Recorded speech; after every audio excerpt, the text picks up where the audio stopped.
Welcome back to Bruins game reactions. Boston Bruins win 6-3 over the high octane Dallas Stars, and they were able to keep them contained for the most part tonight. Kicking it off nice and early at home in Boston, Murat Husnudinov with a great rebound off of a shot from Henry Okiharu puts Boston up 1-0 early on. Early on. 10 minutes into the first period. There were only 4 shots up to that point. There were less than 40 overall. It was 39 at the end. Was not a high event game that I would have expected from these two teams. Dallas only managing 16 shots against Jonas Korpisalo. Granted, 3 goals, which is not ideal. One of them came with the goalie pulled, but man advantage is still scoring regardless. And then Victor Arvidsson on the power play. Kind of chaos out in front of Jake Ottinger there.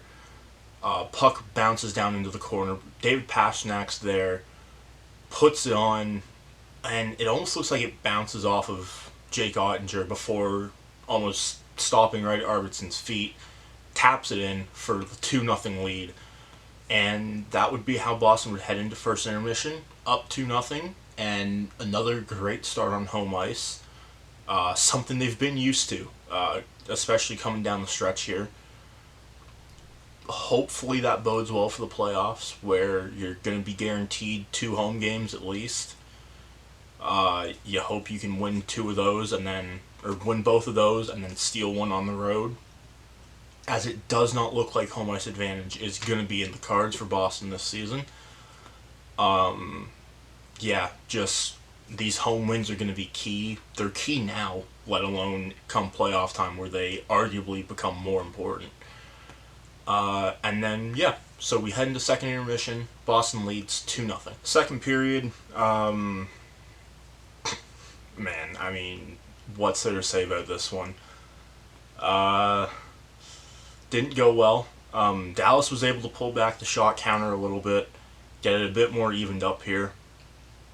And on the 9th shot of the game from Dallas, Jamie Benn is able to pot one.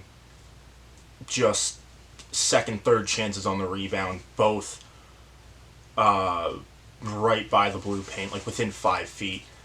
Not much you can do there. You would like to see some better defense, just trying to clear the blue paint. Unfortunately, though, it's not always going to be there. But you'd like to see that from a team that, as of right now, I believe their odds are up to 94% to make the playoffs. So you would like to see them play a bit better of a defensive game, especially when you're up 2-0 on home ice. Just all around really disappointing to see that one go in. And then Matt Duchene, again, another rebound, tight angle. This one's more of a it happens kind of thing. Still not ideal. Shot comes in from point. Puck bounces back behind the net. And then, kind of same thing, chaos out in front. Duchene gets it, guy's not on him, and he puts it in from, as I mentioned, very tight angle. Rebound control, I guess, would be the key point there. Not ideal. But we head into the third period, tied up at 2. But Boston's on home ice. They've got the gas to go through with this. Third period kicks off. Elias Lindholm with a beautiful, beautiful pass reception from David Pastrnak. I cannot stress that enough. Just absolutely amazing. Aspro to Pastrnak up the middle of the ice. Not always going to be the best look on a coach. But Pastrnak with the immediate deflection right to Elias Lindholm, knowing he's there, doesn't even look for the pass, receives it, backhands it to Elias Lindholm, streaking down the near side, and gets to the top of the circle, and he rips it a high blocker on Jake Ottinger. That makes it 3-2 Boston midway through the frame here. Henry Yokiharu, first goal of the season, I believe first goal as a Boston Bruin, if I'm not mistaken. He might have got one or two last year. I don't think he got many, though. Again, just getting his moment, getting a spot, and ripping it home just from the high slot. You can't argue with that one. For a guy who's making way too much money to be in the press box, if we're being realistic, is only in right now because Mason Lohrei is out still. He's making the most of it, and this can both be a good thing and a bad thing for Marco Sturm. If Yokiharu's hot, you're going to want to ride him. If Mason Lohrei comes back, he's been a top 4 defenseman this entire season, for better or for worse. He's still young, he's going to make mistakes. Who do you pull out? And right now, I think it's either got to be Peak or Aspero, unfortunately. You're not pulling out McAvoy Lindholm, so that's 2. Zadorov is making way too much money, so he's somehow 3. Yokiharu's 4.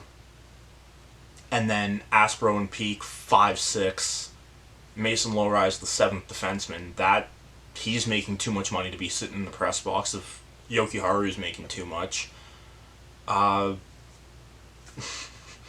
It's going to be hard on him, but at the same time it's good, because you have 7 solid defensemen, offensively or defensively.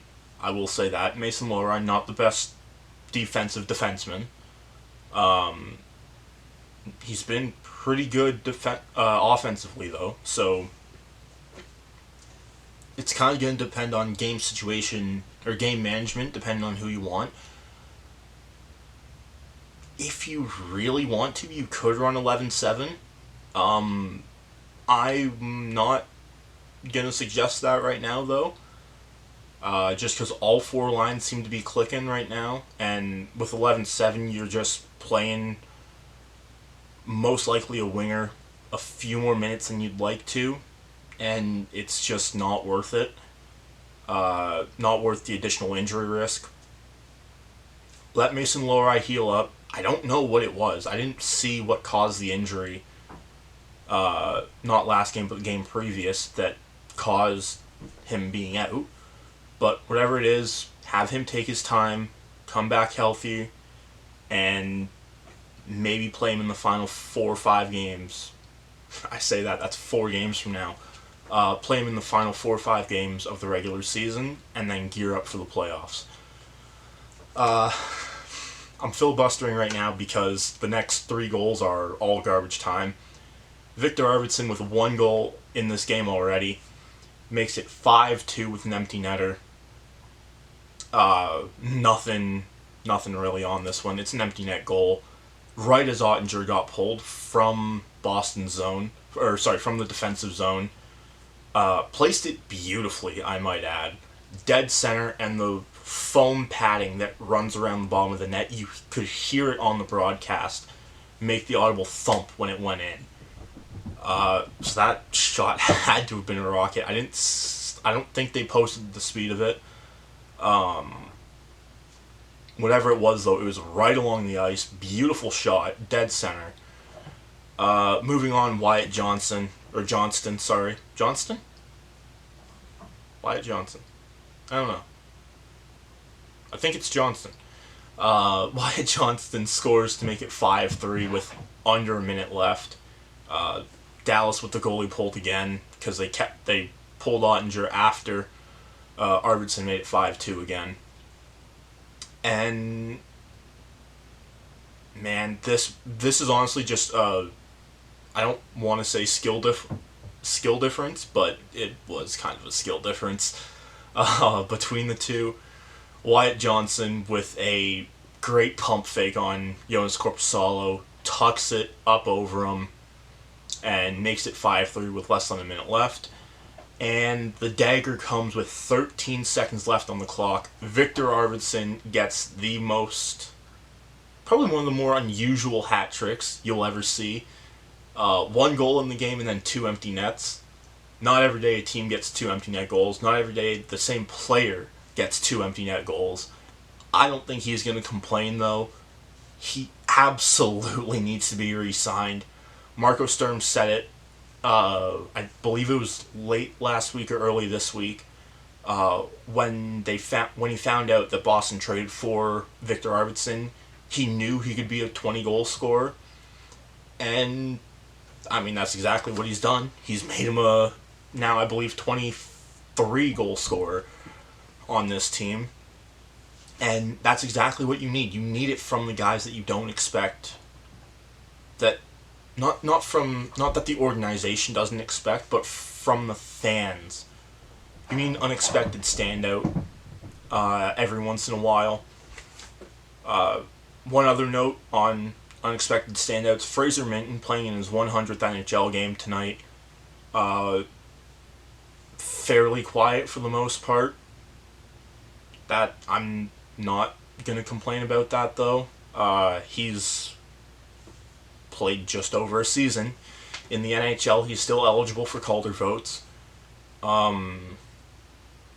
He's developing. I have no issue with the way his development is coming along. From what I can see publicly, at least, I'm not in the locker room. I'm not in the weight room. I'm not in practices seeing what's going on. Best I can see is what everyone else sees. But yeah, overall, doubling up the Stars, man, this has just been a rock star week for Boston. You get the brakes beat off you by Toronto.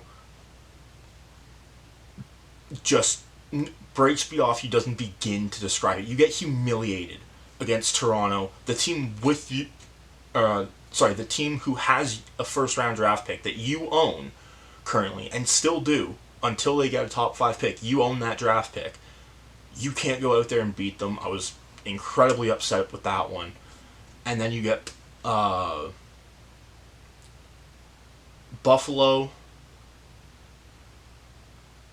Minnesota,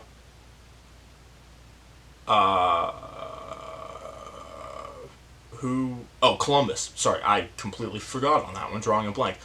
Buffalo, Minnesota, Columbus. You get those three. You get 6 out of 6 points there. You get Columbus, who's fighting for their playoff lives. Buffalo, who's fighting for the division lead. I believe the conference lead, actually. And then you get Minnesota, who is fighting over Dallas in first place. And you've just gone and made both fan bases incredibly upset and happy within the past 3 days. Past 4 days. Beating the brakes off of both of them fairly handily as well, I might add. This team is absolutely rolling right now, and it might be one of the best things I've ever seen. You have 4 I think it's 4 more sets of back-to-backs to go, and there's only like 9 games left, which is beyond crazy for starters. Lot of games left though. You're not fully guaranteed a spot. You're just about there though. It's going to be a dogfight right to the end for the entire Eastern Conference, unless you're already eliminated, and unfortunately Boston is in that Eastern Conference. So with that, that's going to do it for this one. Thank you so much for watching. Click like if you like. Click subscribe if you enjoyed. And yeah, just gotta keep rolling till you get the little X beside your name there.